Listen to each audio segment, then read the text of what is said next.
I guess so. I'm Sam. I guess just to introduce myself, I'm a mature postgrad student, and I'm actually studying part time. So up until now, I've been studying part time alongside a normal job. So I'm maybe not the typical student, and in fact, it's been a long time since I've been in any academic institution.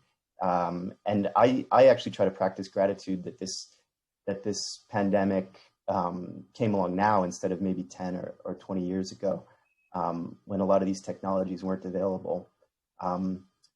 Look, the first thing, I love what's been said so far. The first thing I wouldn't be able to figure myself out if I didn't say that I've been so impressed right from the start with how much everyone in the LSE community seems to have, the academics and the people who run my department as well, have really gone beyond the call of duty, I think, in trying to make themselves available this year, and in trying to provide a normal, or as normal as possible, a learning environment. And that's been fantastic. So thanks to all of you for that.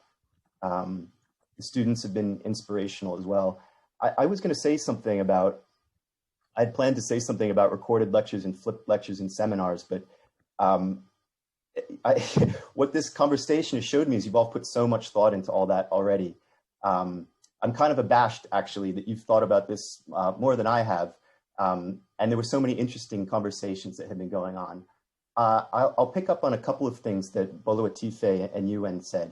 Yuen, I really like your point about recorded lectures. There was some discussion earlier about, do we have the right tool? Do we have the right technology? And do we have the right methods and practice? I think the recorded lecture in particular is like a bazooka for learning. The ability to go back and pause and rewind and everything, so that as a content delivery tool, it's right there.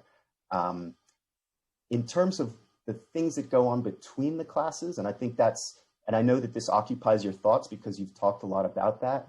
I'm going to be conscious of what Bolo Atife you said about some people liking breakout rooms, some people liking smaller groups and others not.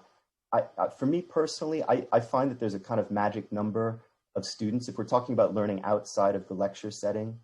And for me, there's a sort of magic number of maybe 4 or 5 or 6 students. And if you can get students together in groups like that, there doesn't even need to be an academic there, as long as there's some kind of prompt, like some kind of basic thing for them to work on. And my department actually does a really good job of that with some optional workshops, which I've signed up to almost as soon as they've been offered.